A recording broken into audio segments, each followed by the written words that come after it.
पालकांनो, आपल्या पाल्याचा पाया भक्कम करायचाय? मग निवडा एक अशी शाळा जिथे मिळतात संस्कारांचे धडे आणि क्रांतीचे शिक्षण. शिक्षण, संस्कार आणि क्रांतीचा त्रिवेणी संगम. क्रांतीच्या भूमीत घडते उद्याची पिढी. क्रांतिसिंह नाना पाटील बहुउद्देशीय सेवाभावी संस्था संचलित जिजाऊ ज्ञान मंदिर pre primary English school Ishwarpur येथे केवळ पाठांतर नाही तर बालवयातच शिक्षण आणि संस्कृतीची बीजे रोवली जातात. कारण आमचे ध्येय आहे क्रांतीसाठी शिक्षण. आपल्या पाल्याच्या उज्ज्वल भविष्यासाठी आजच प्रवेश निश्चित करा. या बातमीचे प्रायोजक आहेत जिजाऊ ज्ञान मंदिर ईश्वरपूर. आपण पाहत आहात सत्याची बाजू मांडणारं हक्काचं न्यूज चॅनल M24 तास.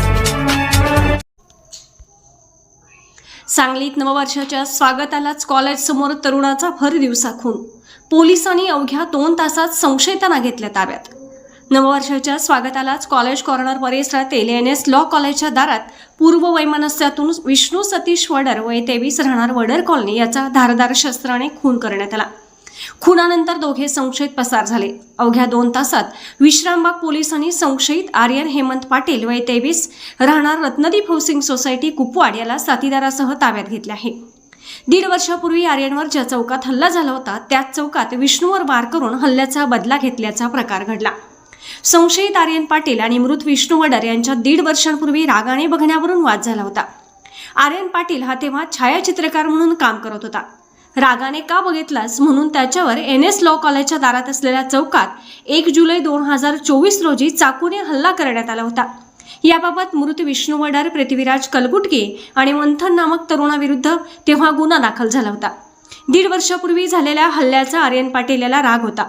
लॉ कॉलेजच्या बाहेर रॉयल टॉवर समोरील चौकात काही टोळक्यांचा अड्डा बनला होता. तेथे विष्णू वडर साथीदारांबरोबर थांबत होता. गुरुवारी दुपारी 2च्या सुमारास कॉलेज सुटल्यानंतर अद्याप ही वर्दळ होती. विश्रामबागचा पोलीस कर्मचारी फेरफटका मारून गेला होता. तेवढ्यात पूर्वीच्या वादातून विष्णू याच्यावर आर्यन आणि साथीदाराने चाकूसारख्या धारदार शस्त्राने हल्ला चढवला. डोक्यात, पोटावर आणि मांडीवर वार झाल्यानंतर तो गंभीर जखमी होऊन पडला. भर दिवसा हा हल्ल्याचा थरार पाहून विद्यार्थी-विद्यार्थिनी यांच्यात घबराट पसरली. चौकातील दुकानांनी पटापट शटर खाली ओढले. हल्लेखोर पसार झाल्यानंतर नागरिकांनी जखमी विष्णू याला सिव्हिल हॉस्पिटलमध्ये दाखल केले. अतिदक्षता विभागात उपचार सुरू असताना त्याचा मृत्यू झाला.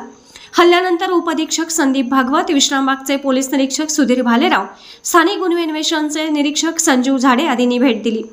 तत्काळ पोलिसांची पथके रवाना झाली. विश्रामबाग पोलिसांनी अवघ्या 2 तासात दोघा संशयितांना ताब्यात घेतले. प्राथमिक तपासात पूर्व वैमनस्यातून हा खून झाल्याचे स्पष्ट झाले आहे, परंतु अन्य काही कारण आहे काय याचा तपास सुरू आहे.